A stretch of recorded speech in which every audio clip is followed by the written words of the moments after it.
The man known to history as Richard the Lionheart was born on the 8th of September 1157 in England, possibly at Beaumont Palace in Oxford, one of the royal residences of the Angevin royal family during the 12th century. His father was King Henry II of England, who was born in 1133. Henry had taken possession of the French territories of the successors of William the Conqueror in the 1140s, including the Duchy of Normandy and the County of Maine in the north of France, but he had contested for years with his cousin, King Stephen I, for possession of England and Wales. Then, 3 years prior to Richard's birth, he finally ascended to these territories when Stephen died, bringing the extended civil war to an end. Richard's mother was Eleanor of Aquitaine, a formidable woman herself who had earlier been married to King Louis VII of France before divorcing him and marrying Henry in 1154. As the successor to the Duchy of Aquitaine in western France, she had brought this territory to the marriage, expanding the territory ruled by Henry to cover much of northern and western France, in addition to England and Wales. And the dynasty which Richard was born into is known to posterity as the Plantagenets, after a flower of the order of Plantagenista, which Henry II's father used to wear. This family now ruled extended territories on either side of the English Channel, and Richard's life would be spent straddling these two worlds, where the Plantagenets were the royal family of England, as well as a major noble family in France.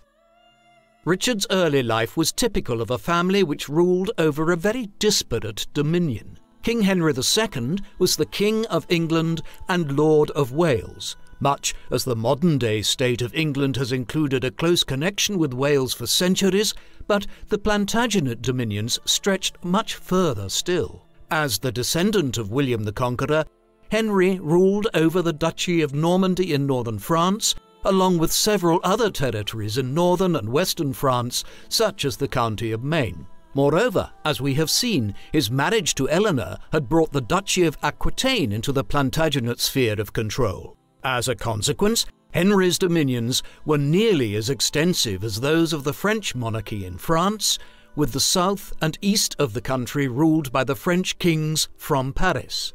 However, owing to the peculiarities of France's territorial divisions, the kings of England swore allegiance to the French kings as subjects, as dukes of Normandy, even while simultaneously challenging the French crown for political and military predominance throughout France. As well as this, Henry II oversaw the establishment of a new English lordship across the Irish Sea during Richard's youth. Thus, what is known as the Angevin Empire stretched across England, Wales, Ireland, and most of northern and central France.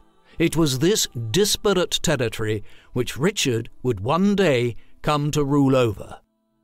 During his youth, many would not have countenanced the idea that young Richard would one day succeed to the kingship, as he had an older brother named Henry after the king himself, while he also had 2 younger brothers, Geoffrey and John, and 3 sisters, Matilda, Eleanor, and Joan, each of whom would play a consequential part in Richard's life at one time or another.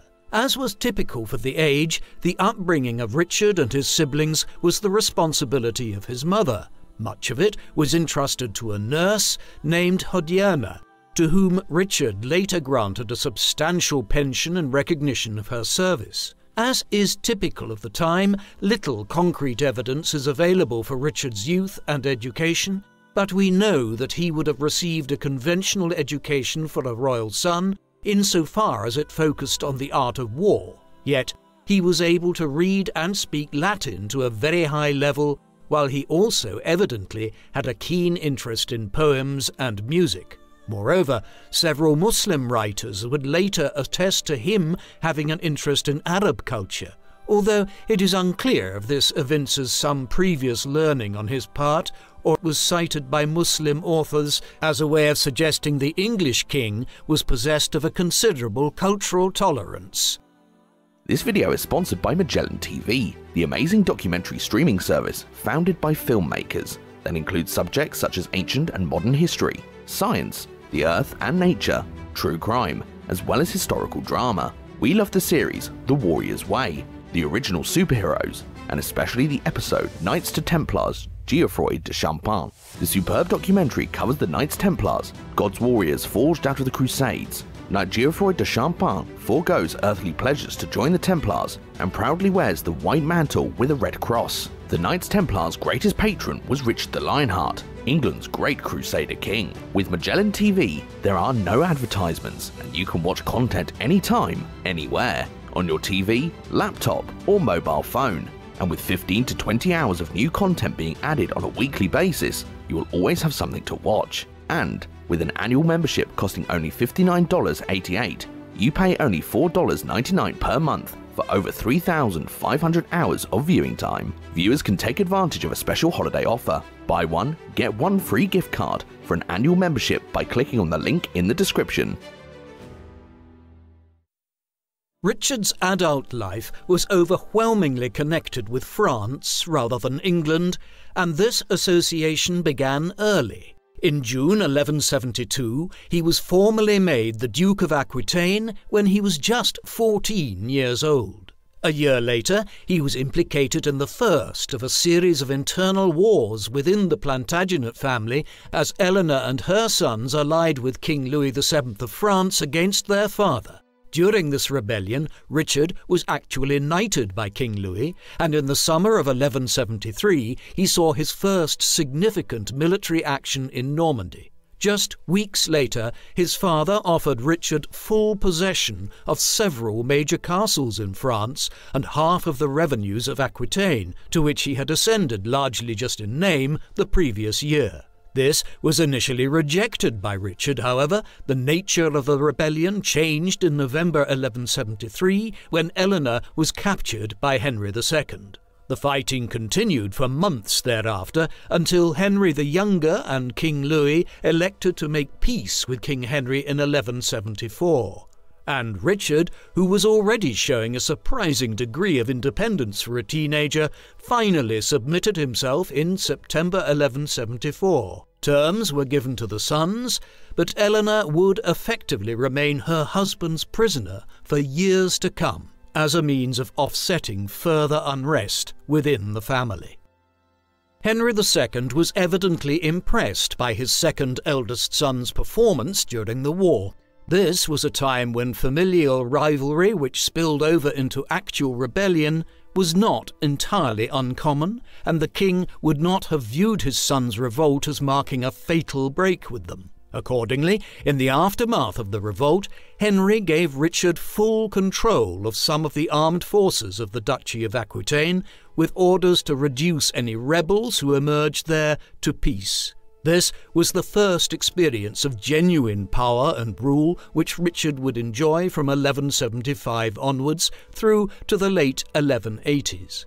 Much of this work focused on quelling any independent streaks among the nobility of western and central France, notably Aymar, the Viscount of Limoges, and Guillaume, the Count of Angoulême, both of whom were inclined to challenge Plantagenet primacy in the region. In 1176 and 1177, this military campaigning even extended as far south as the borders of Navarre, a small Basque kingdom straddling the Pyrenees in both France and Spain. Consequently, Richard began to develop his reputation for military prowess at a very young age, as he was still shy of his 20th birthday at this time when he undertook these campaigns. It was this military ability which later earned him the name of Richard Coeur de Lion, or Richard the Lionheart, a name which was entering into widespread use by the mid to late 1180s. We know a lot about the character of the individual who was emerging at this time from several chronicles composed on him by contemporary or near-contemporary historians and writers such as Ralph of Coggeshall and Benedict of Peterborough. Richard was evidently exceptionally tall by the standards of the 12th century, standing well over 6 foot high. He was handsome, with reddish blonde hair and a pale complexion.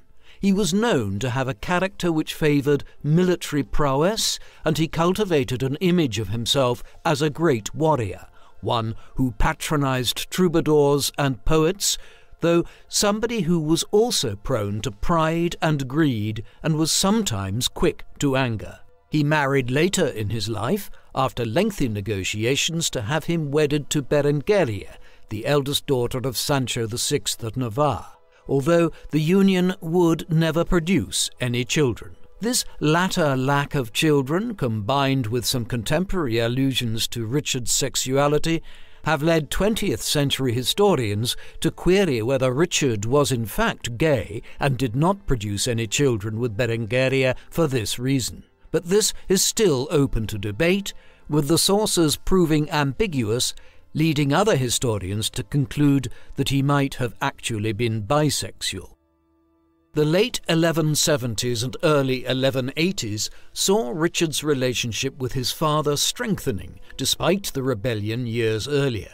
In 1176 and 1177, he campaigned as far away as northern Spain in order to shore up the Angevin Empire's southern boundaries in Aquitaine. Simultaneously, his actions could often prove overly heavy-handed, and there are many instances of his crushing of local rebellions, and in particular the pulling down of castles of those whose loyalties were suspected, leading to resentment and unrest. As one poet of the period, Bertrand de Born, noted, "He besieges and pursues them, takes their castles, and smashes and burns in every direction." Even by the standards of an age which expected warlike behaviour of its rulers, there is the inference here that young Richard the Lionheart's tactics were excessive. Resentment at this brutal suppression of any signs of revolt culminated most notably in the outbreak of a major rebellion within Gascony in southwestern France in the late 1170s and early 1180s, and in the Limousin region towards central France. Richard continued to suppress these instances of unrest, though the degree to which he was responsible for causing them through his own heavy-handed rule over Aquitaine is debatable, given the manner in which his actions were often depicted in an overly positive light by later chroniclers. Underlying all of this activity in the late 1170s and into the early 1180s was continuing familial conflict amongst Richard, his brothers and their father, aggravated by Henry II's ongoing imprisonment of their mother Eleanor, and much of this increasingly focused on the issue of the succession, as Henry II neared his 50th year, which would have been considered the beginnings of old age in the 12th century. Whilst Henry was his eldest son and heir designate according to the principle of primogeniture, the disparate nature of the Angevin Empire and the antagonistic relationship between Henry and his sons ensured that there was much confusion as to who would succeed to which parts of Henry's dominions and perennial tensions as a result. Richard, for instance, clearly hoped to secure Aquitaine for himself over his elder brother. This all boiled over in the winter of 1182, when King Henry asked Richard to pay homage to his elder brother Henry. This required Richard to acknowledge that Henry would have some say over the Duchy of Aquitaine in time to come, whereas Richard was clearly pressing to have the duchy separated from the wider Angevin Empire and made his own fiefdom upon his father's death. When this became clear, Henry sent the third eldest son, Geoffrey, to Richard's territories to prepare a family confidence. However, this backfired, and instead, Geoffrey entered into a new rebellion with Henry the Younger. 1183 witnessed a dramatic shift in the diplomatic arrangements within the Angevin Empire. On the 11th of June that summer, Henry II's eldest surviving son and namesake, sometimes referred to as Henry the Young King, died of dysentery while yet again in rebellion against his father in central France. Richard was now his father's eldest surviving son and the new heir of the Angevin territories in England, Wales, Ireland, and much of France. On the surface, the reduced number of sons should have made the family rivalries more stable, particularly so when the king's third, Geoffrey, also died in 1186 in largely unclear circumstances surrounding a jousting tournament. Yet this did not bring an end to the Plantagenet family squabbles, and in the years that followed, the king began to increasingly favour his younger son, John, particularly so following Geoffrey's death. Henry now wished for John to inherit the Duchy of Aquitaine, while Richard would take the rest of his father's lands. Conversely, Richard would not easily agree to his father's wishes in this respect, not least because his long-standing ties to Aquitaine had created a personal attachment to the duchy for him. It was thus in an effort to force his father's hand in this respect that Richard allied with the French king Philip II in 1187. It would be the last rebellion between Henry and one of his sons. The rebellion of 1187 proceeded quickly. Philip II had succeeded to the throne of France in 1180 when he was just 15 years of age. He and Richard would have a long-standing rivalry for over a decade between when they first allied with each other and Richard's own death over a decade later. Yet during the late 1180s, it was a highly amicable relationship. A combined military campaign by Richard and Philip against Henry II in early 1189 culminated in a major military defeat of Henry in the summer of 1189. At a final conference, Henry was visibly ill and is believed to have cursed Richard. He died days later on the 6th of July 1189, leaving Richard as his clear successor. And the new king moved quickly to secure his patrimony. He was invested as the Duke of Normandy 2 weeks later on the 20th of July. Later that summer, he made one of the few very brief visits he ever made to England and was crowned as king there on the 3rd of September 1189. Finally, after over 15 years of internal strife, the political landscape of the Angevin Empire seemed to be settling down. Richard had only his brother John as a rival. He might have posed little threat, but now, just at the moment of his final victory, Richard was preparing to head to a new challenge, one very far away. A call had come from the Crusader states of the Holy Land. The Crusades were an ongoing series of wars which European Christians had been engaged in since the late 11th century to reclaim the Holy Land around Palestine and Syria, especially Jerusalem, for the Christian powers. For centuries after the rise of Christianity throughout the Roman Empire in the 3rd and 4th centuries, the Holy Land had remained in Christian hands, specifically as part of the Byzantine Empire. However, in the 7th century, these territories were quickly overrun and conquered by the Arabs and assimilated into their caliphate, which was soon ruled from Baghdad. Yet, while the loss of the holy places associated with Jesus and his followers was a blow for Christian Europe, it was mitigated by the general tolerance of the Muslim powers, which allowed Christian pilgrims from Europe to visit the Holy Land relatively unimpeded.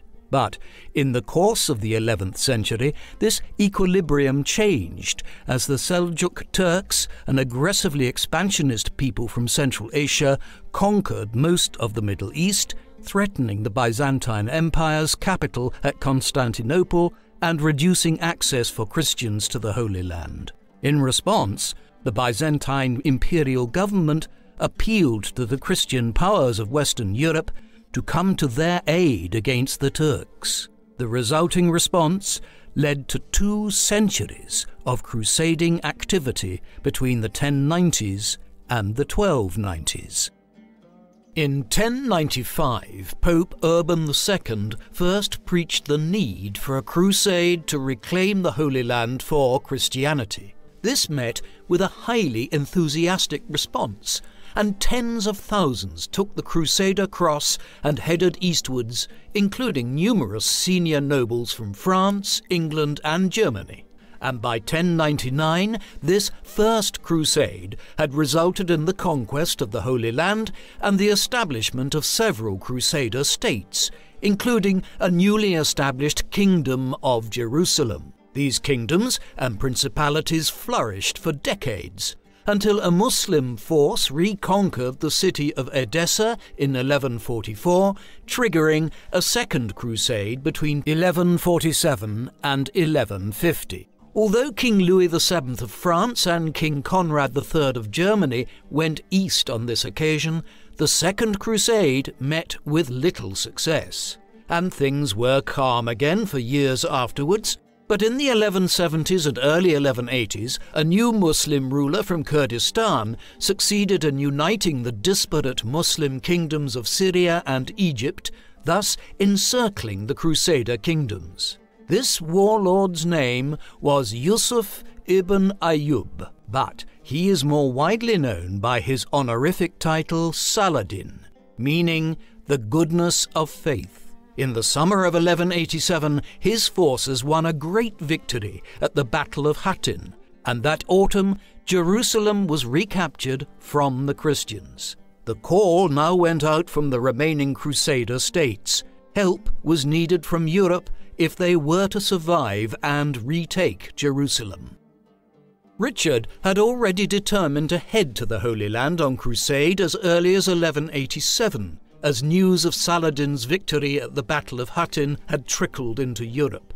And in the months that followed, King Philip of France, and indeed King Henry II, prior to his death, had committed to doing the same. These were not untypical acts for leading European monarchs and lords who wished to appear committed to the crusading ideal, but in this particular instance, the Western European monarchs were wholly committed to doing so, and Richard remained committed to undertaking his quest to the Middle East following his accession as king. And so plans were underway to depart throughout the summer and autumn of 1189 and into the winter. The primary goal here was to raise sufficient financing for the initiative, one which would require a considerable fleet to convey troops across the Mediterranean, as well as massive logistical support over several years.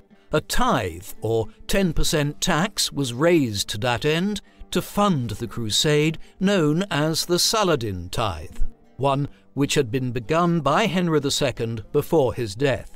Simultaneously, the church hierarchy of England and of the various Angevin territories in Wales, Ireland and France were coerced into providing thousands of pounds of funding towards the Third Crusade, which Richard was now committed to undertaking in 1190. There were some final preparations to be made in England and France before Richard could depart. The goal here was to put in place individuals in the regions, particularly the various duchies and counties under his control in France, who would prop up Richard's rule during what was sure to be a lengthy absence in the Holy Land.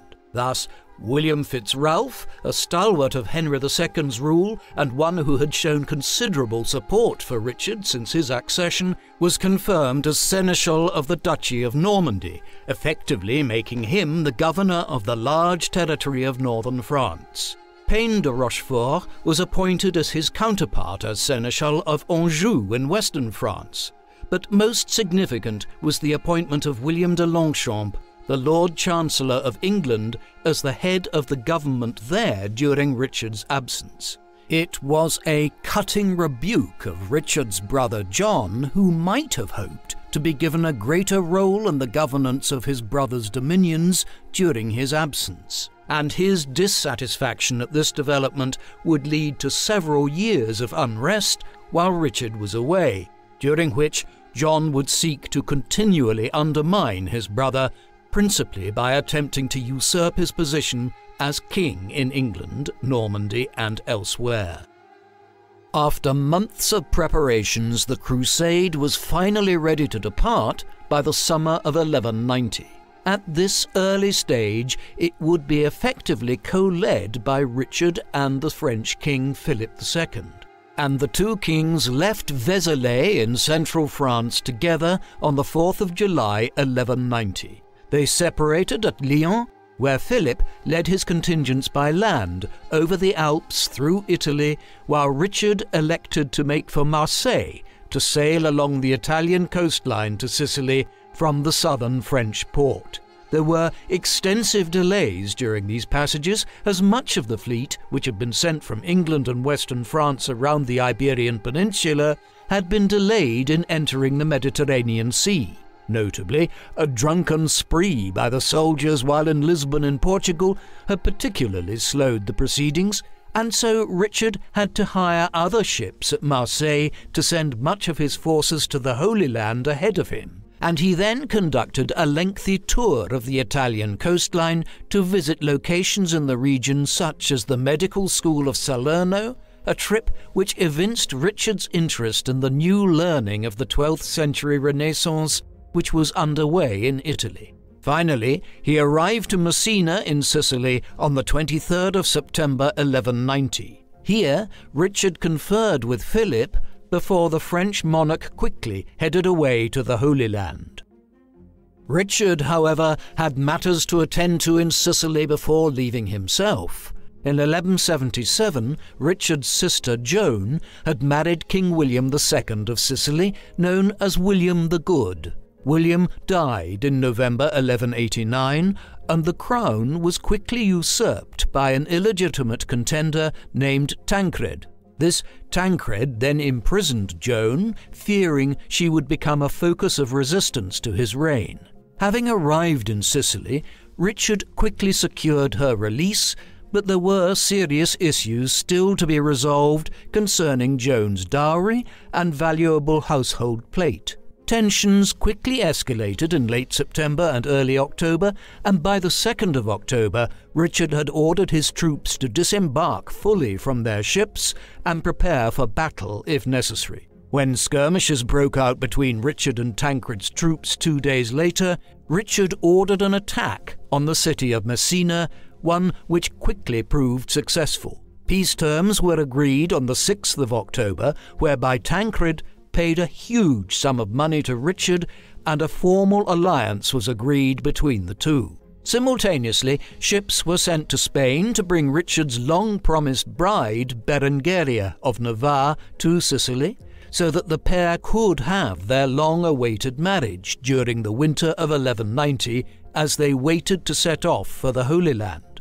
However, it would not happen here. When Richard finally left his base at Messina, it was several days more before Berengaria finally arrived to Sicily. Richard's Crusader army finally left Italy on the 10th of April 1191, consisting in total of over 200 ships and 17,000 soldiers and mariners. It soon ran into difficulties, but in the long run these would prove highly fortuitous. On the 3rd day out from Sicily, a severe storm scattered the fleet, and by the time the ships rendezvoused near the large Greek island of Crete, it was clear that dozens of ships had either been lost or had gone astray in their navigations.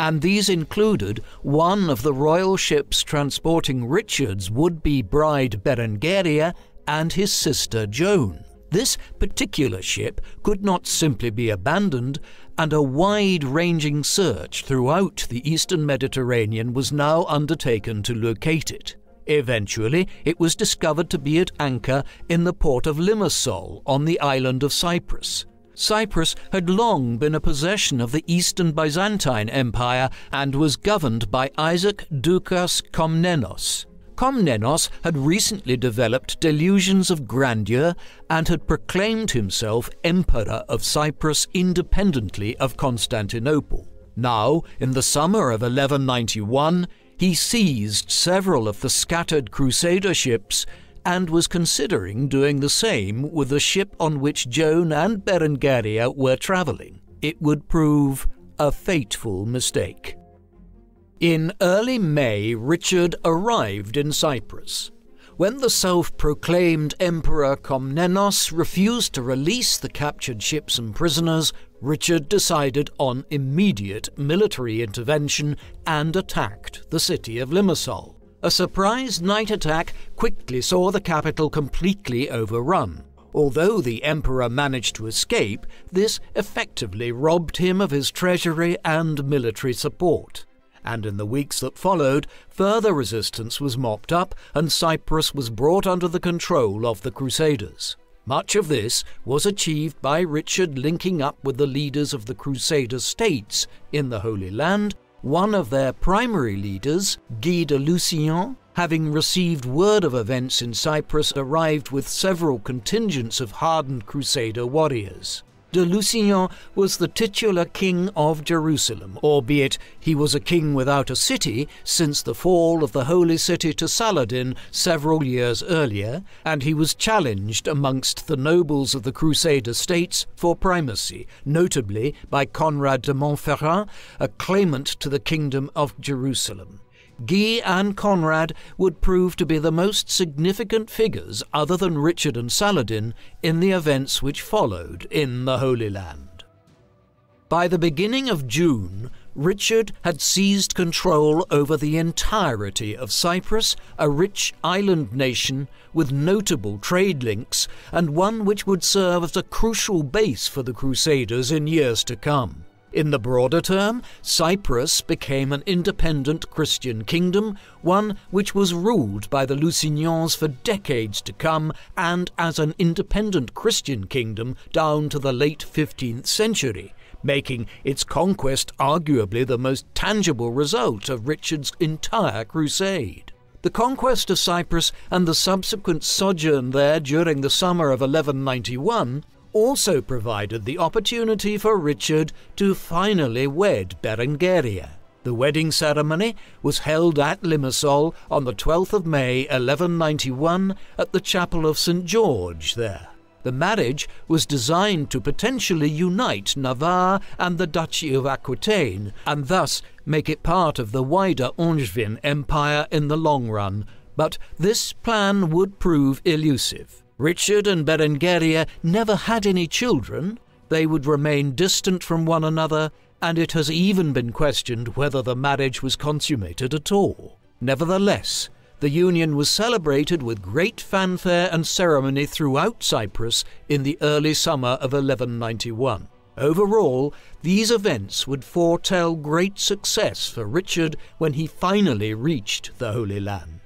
A great kingdom had already been won for the Crusaders, and the new leader arrived as a successful warrior, newly married. The reality, though, would prove more complex.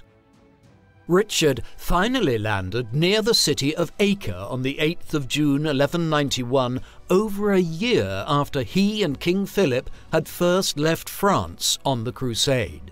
The Crusader states had been sieging Acre, one of the key cities of the Holy Land in what today is northern Israel, since 1189. This siege was the first major counterattack undertaken by the Crusaders since their defeat by Saladin at the Battle of Hattin in 1187 and the fall of Jerusalem. The siege was largely driven in its early stages by Guy de Lusignan, the king of Jerusalem, and his primary rival for power amongst the Crusader noble households, Conrad de Montferrat. They had been joined in April by the King of France. Now, with Richard's additional strength added to their efforts, the siege finally proved too much to withstand for the Arab holders. On the 4th of July, the defenders surrendered. Terms were negotiated in the days that followed, which allowed much of the Arab garrison to leave unharmed in return for a substantial bounty and the provision of prisoners as sureties for payment of the same. The end of the siege also led quickly to Philip's decision to return to France. He had nearly died of dysentery outside Acre and was willing to return to Western Europe ahead of Richard, where he could make major efforts to undermine Richard, while his rival for power in France remained absent in the Holy Land. Richard was now the undisputed leader of the Third Crusade, but he had yet to meet Saladin openly on the field of battle. This would soon come as Richard continued his efforts to secure the coastline of Palestine, in order to use it to solidify the Crusader position and to use it for a fresh drive to retake Jerusalem. And as he prepared to move towards Jerusalem, a notorious atrocity was committed near Acre in late August. By this time, Saladin had missed the payment of the first installment of the ransom which he had promised for the safe passage of the Arab defenders from Acre weeks earlier. And it was owing to this, and the difficulties of transporting large numbers of prisoners inland towards Jerusalem, that Richard and his fellow Crusader leaders such as Guy de Lusignan and Conrad de Montferrat elected in late August to summarily execute upwards of 3,000 Muslim prisoners before leaving Acre. Richard was evidently heavily involved in this decision, although there is significant debate down to this day as to what extent the action violated the laws of war as practiced in the late 12th century. This done, Richard led his forces south towards Jaffa on the 22nd of August, with his army staying close to the coast where they could be reinforced by the Crusader fleet and its ample resources in the eastern Mediterranean. This latter movement would finally lead to Richard meeting Saladin in the field in the foremost direct engagement between the two leaders of the Third Crusade. The Battle of Arsuf was fought on the 7th of September on the route to Jaffa. For days, Saladin, with a force of some 25,000 men, largely light cavalry, had been harrying Richard's numerically inferior but better equipped and trained force of roughly 10,000 infantry and upwards of 1,500 heavy cavalry.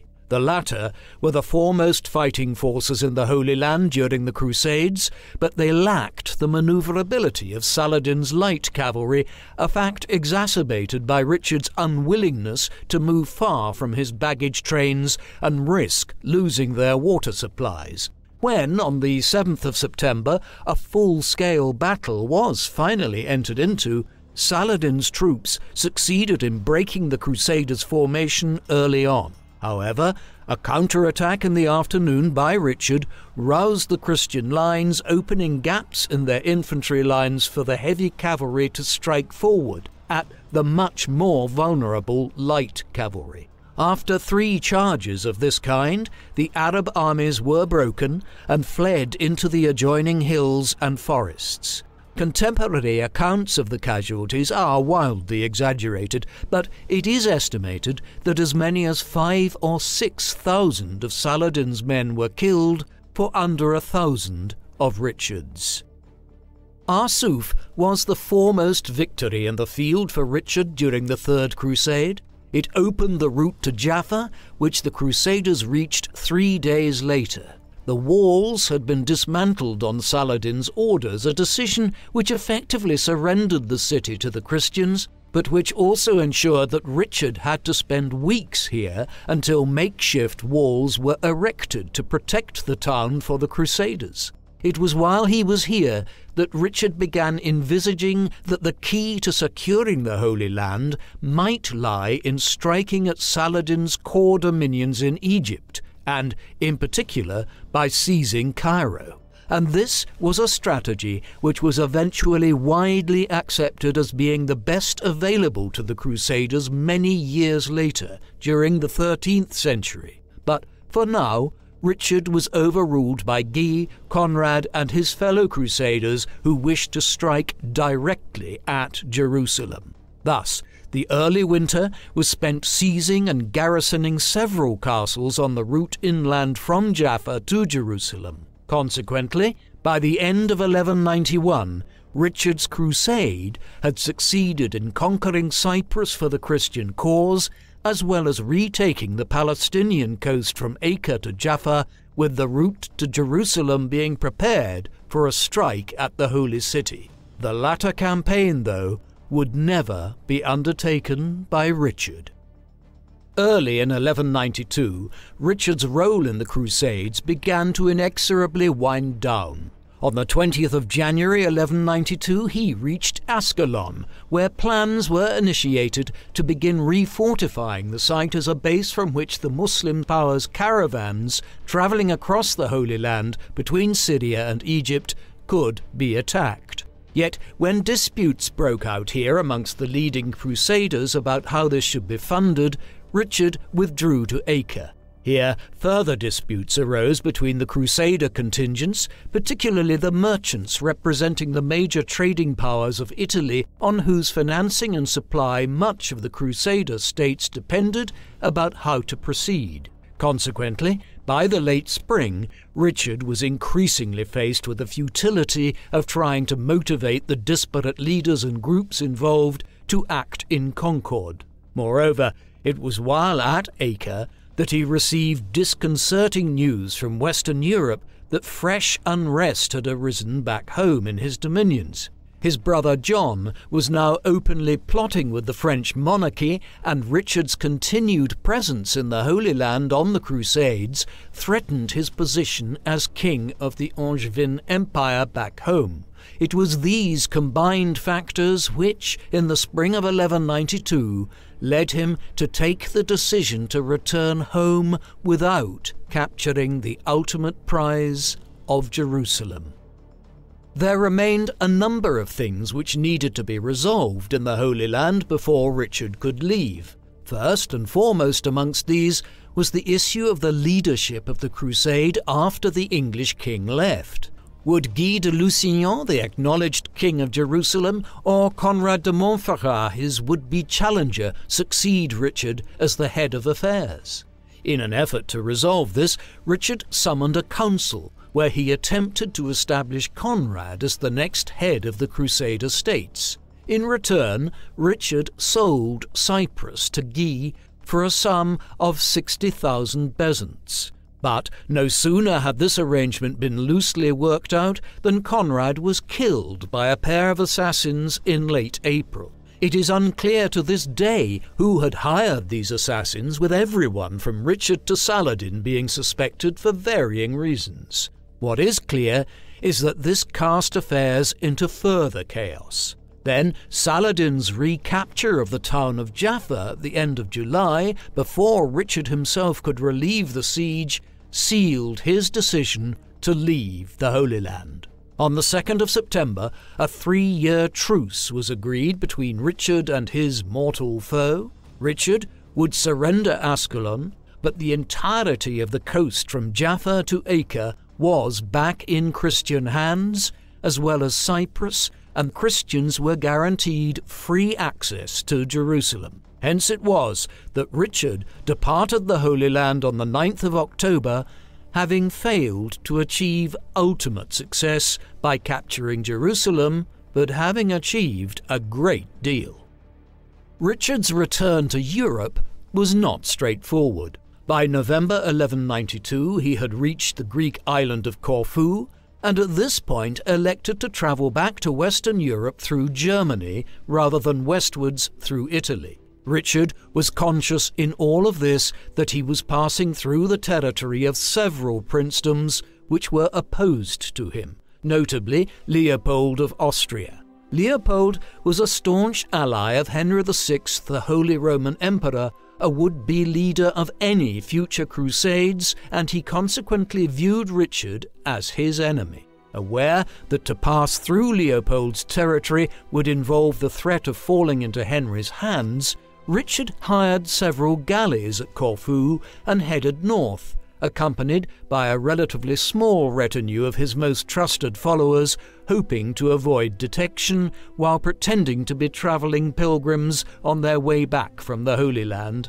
But the subterfuge did not work. Their ships crashed on the Istrian coastline, and while heading for Moravia in Austria, they aroused suspicion. As a result, they were finally apprehended near Vienna while passing through Leopold's country in December 1192. Within days, news had been sent to the Emperor Henry that King Richard of England had been apprehended and was being held by Leopold in the castle of Dürnstein, northwest of Vienna. The emperor had more than one reason to have apprehended Richard, for Henry was also loosely allied with King Philip of France.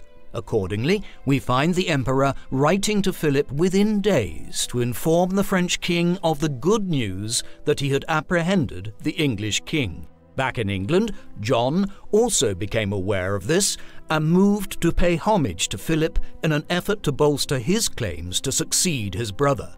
However, the church authorities, which maintained that all crusaders were protected against attacks or seizure when travelling to or from the Holy Land on crusade, were less impressed, and extensive pressure was now applied on Leopold and Henry to release Richard.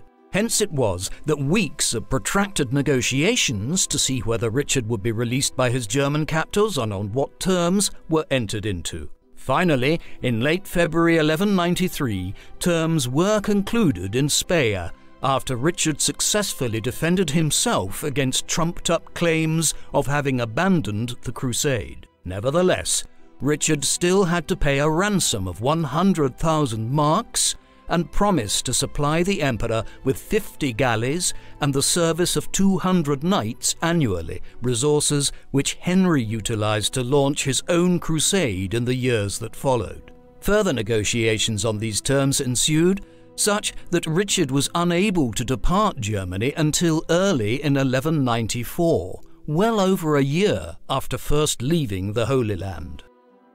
Richard now set off on the last leg of his journey home. Not everything which had occurred during his absence had disadvantaged his position with regards to John. In 1192, King Philip had stirred up a rebellion in the Duchy of Aquitaine, but this event had demonstrated the strength of some of Richard's alliances.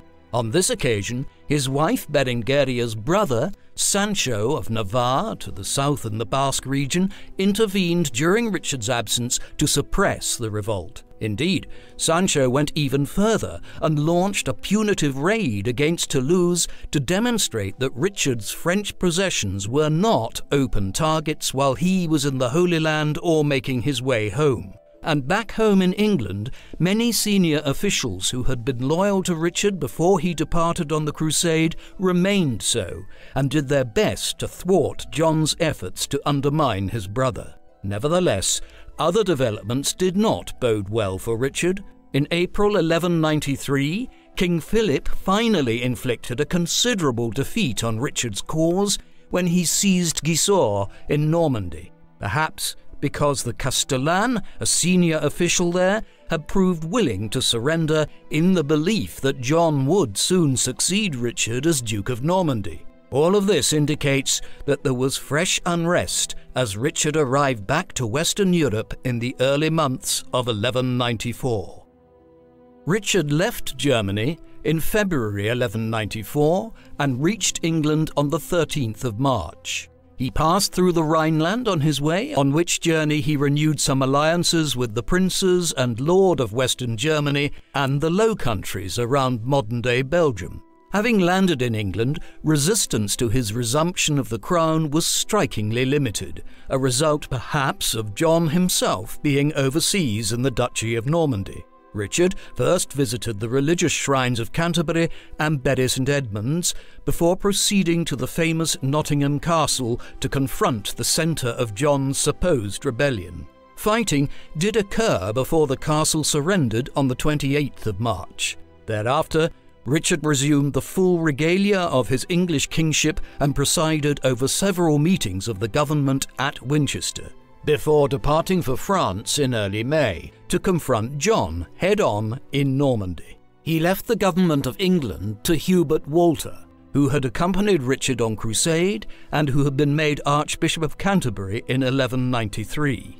Richard would never return to England, an indication of the degree to which he viewed France as the core component of his dominions, much as his ancestors as far back as William the Conqueror had.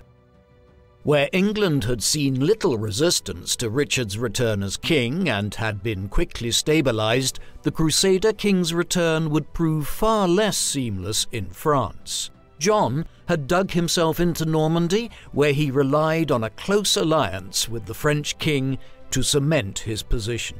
Thus, by the time that Richard arrived in northern France in the early summer of 1194, John and King Philip had flooded the region with French troops holding a number of key strategic sites across Normandy as well as other sites, and the French king proved the more loyal and reliable of Richard's opponents. Conversely, no sooner had the English king landed in Normandy than his brother and would-be rival quickly rushed to beg forgiveness from his brother. This Richard agreed to, claiming John had been ill-advised by his counsellors. For his part, John would remain loyal to Richard for the remainder of his reign thereafter. Thus, within just days of his arrival, the conflict switched from a pseudo-civil war between Richard and John to a more traditional war between the King of England and the King of France. And in this, Richard was quickly aided by his familial allies from Navarre, and by mid-June, Tours in central France had been retaken by Richard. The campaign then moved into the Loire River Valley, and after a swift campaign here, he moved south into Aquitaine. By late July, he had captured Taillebourg and Marcillac, the city of Angoulême, Montignac, and La Chaise, thus largely completing Richard's reconquest of his western French territories 3 months after sailing to France from England. Richard's conquest of his French territories, though, would prove more ephemeral than first appeared. In particular, his hold over Normandy was tenuous, and his efforts to fully re-establish his control over the duchy would dominate much of his subsequent reign. In his drive southwards to restore control of Aquitaine in the summer of 1194, Richard had left several castles in the hands of King Philip. Several of these were major strongholds that had been heavily garrisoned in such a way which would require extensive and costly sieges to remove the French. Accordingly, in the late summer of 1194, a truce was agreed, whereby these sites would be allowed to remain in the French king's hands until the winter of 1195, but there would be no fighting between Richard and Philip's troops. On the surface, this arrangement provided both monarchs with advantages. It gave Philip time to rethink his strategic stance, now that the chances of replacing Richard with John altogether seemed implausible, while for Richard this new arrangement would give him a period of 15 months to cement his newly resumed rule and deal effectively with those who had supported John in his attempt to usurp Richard. The truce of 1194 between Richard and the French king proved short-lived. Within weeks of it being agreed, border tensions and skirmishes were breaking out in places throughout France, while by the summer of 1195, full-scale war had effectively recommenced. Richard's approach to this resumed conflict was to concentrate his forces on seizing control of the Auvergne and Berry towards central France, in the border region between Richard's French territories and those of the French monarchy, an approach which quickly bore fruit. By the early autumn of 1195, Philip had indicated that he would relinquish control of any of Richard's territories which he had seized during the king's absence on crusade, in return for a marriage alliance between Richard's niece Eleanor and Philip's son and heir Louis. This proposal, though, proved abortive, and as fighting continued to rage, Richard made further conquests, ensuring that Philip had to agree to a treaty in January 1196. Then, under the terms of this Treaty of Louviers, Philip relinquished all of his major gains from Richard's period of absence, except the Vexin in northwestern France and a handful of border castles. This ended the conflict in central France to an extent, but fresh tensions would continue elsewhere in the country in the years ahead. As 1196 progressed, the war between Richard and Philip changed dramatically as Philip built up a new alliance of powers to combat Richard's rapid ascendancy on either side of the English Channel. These included several major lords from the Low Countries, notably the Counts of Flanders, Ponthieu and Boulogne, who were joined in the North Atlantic by the Duchy of Brittany in northwestern France.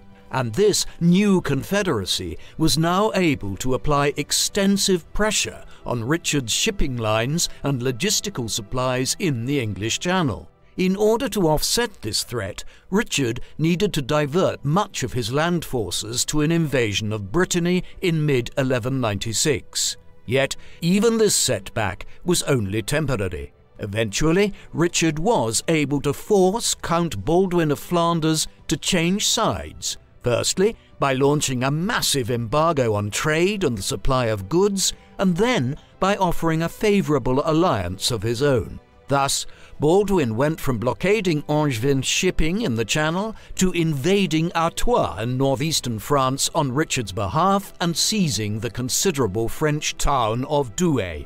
Then, in a remarkable course of events, an alliance of German princes petitioned Richard that they would put forward Richard's nephew, Otto, son of Richard's sister Matilda, and her husband Henry of Bavaria and Saxony, as a potential successor for the office of Holy Roman Emperor, an astonishing diplomatic coup for Richard.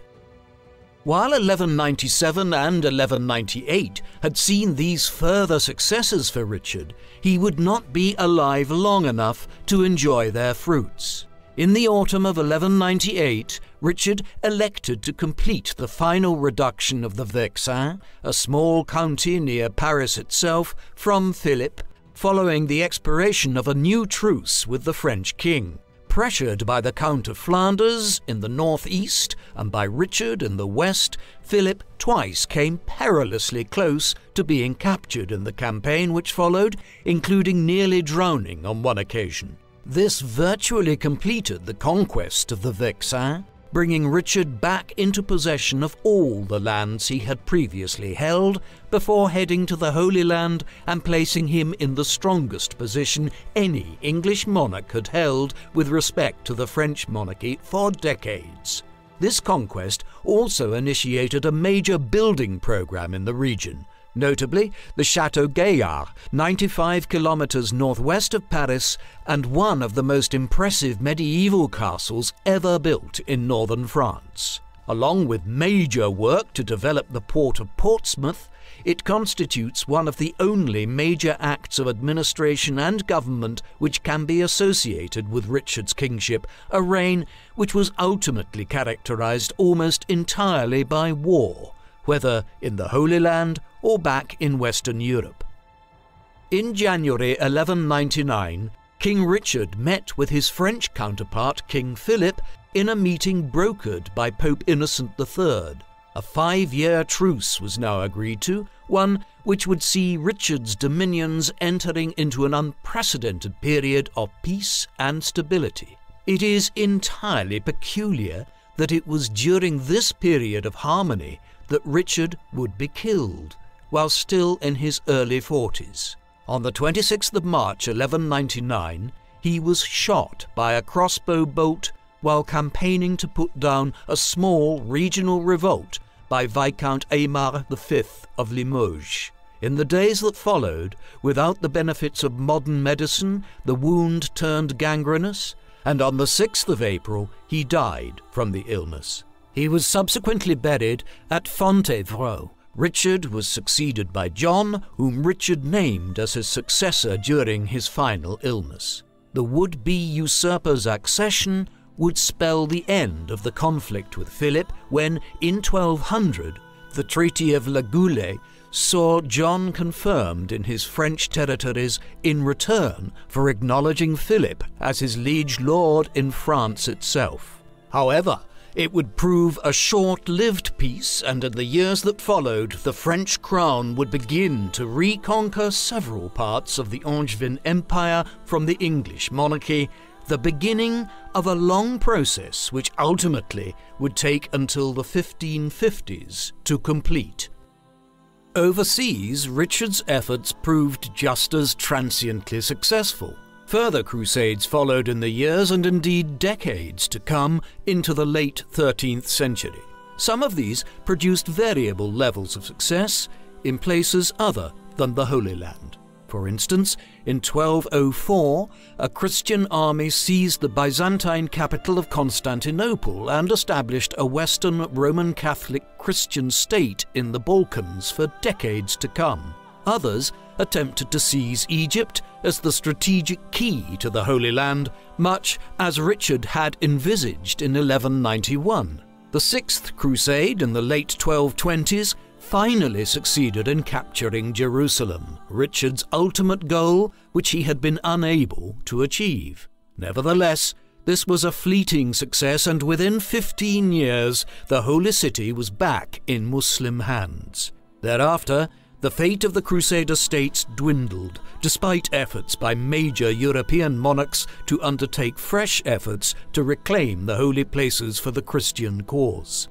With the fall of the city of Tripoli in 1289 and the siege of Acre in 1291, 100 years after Richard had landed there in 1191, the Crusader cause was extinguished in the Holy Land. It was due in some considerable way to Richard's efforts, though, that these Christian kingdoms lasted here for as long as they did. Richard the Lionheart is one of England's most acclaimed kings, a somewhat strange development given the shortness of his reign. He ruled for just 10 years, half of which period was spent far overseas in Sicily, Cyprus, the Holy Land and Germany. Yet it is this period which has also gained him his reputation and made him most famous. For 2 years in the Mediterranean world, Richard led the Crusader effort in the wake of years of losses for the Christian states there, as well as successive defeats to Saladin. It is unsurprising that Richard has captured the imagination in this way, not least because he finally offered a counterpoint to the seemingly invincible Muslim warlord. After the stalemate of the Second Crusade, in the middle of the 12th century, Richard was depicted as the first major Crusader leader to have made significant conquests and territorial gains in the Holy Land since the First Crusade over 90 years earlier. For successive generations of chroniclers and historians since the late 12th century itself, this appearance of the valorous Crusader warrior, named the Lionheart for his courage, was made all the starker when contrasted with the supposedly scheming spectre of his brother John, who back in Western Europe conspired with the French to usurp Richard while his brave brother was away.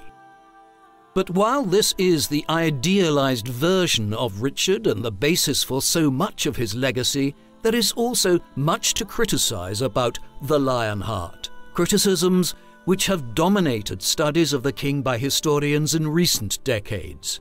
First and foremost, his reign was dominated by warfare. This had started long before his own accession, with the conflicts with his father in the 1170s and 1180s. It continued through his involvement in the Crusades and eased after returning from the Holy Land. While much of the latter conflict can certainly be blamed on others for having usurped some of his territory while he was absent in the East, the reality is that Richard could have negotiated a peace settlement with King Philip long before 1199 if he had been willing to compromise slightly on how many castles in France he wanted to hold. By way of contrast, there is little else of interest within Richard's reign other than his wars.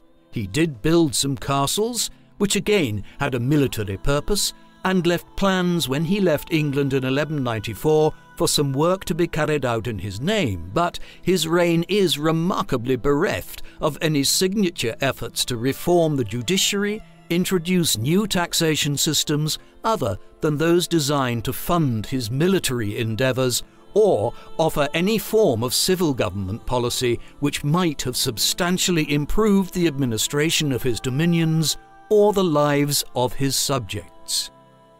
Perhaps the most balanced appraisal of Richard the Lionheart is one which takes stock of both extremities of his reign. Richard can certainly be criticised for having done little other than make war throughout his life, but that was, after all, substantially perceived to be the duty and responsibility of a European monarch during the High Middle Ages. Moreover, while it is fair to suggest that he could have established peace with France more quickly in the mid-1190s and moved on from there to working on taxation and issues of noble rights, which plagued John's subsequent reign, it is also only fair to note that Richard was responding to aggression which was committed by others. The Third Crusade was launched in response to Saladin's conquests in the Holy Land, and Richard's wars in France were the result of Philip and John's conspiracies while Richard was away on crusade. Finally, while there is no doubting that Richard was over-lionized by historians and chronicles for centuries after his death, it is also true to say that he was the most successful leader of the Crusades in over 90 years. When he arrived, the Crusader states were facing extinction in the Holy Lands, but when he left in 1192, the Christian cause had been rejuvenated and expanded, ensuring its survival for another century. Perhaps in this respect, his most exaggerated legacy is also paradoxically his most genuine. What do you think of Richard the Lionheart? Does his brief reign constitute one of the great missed opportunities of English kingship, or are his abilities as a king exaggerated? Please let us know in the comments section, and in the meantime, thank you very much for watching.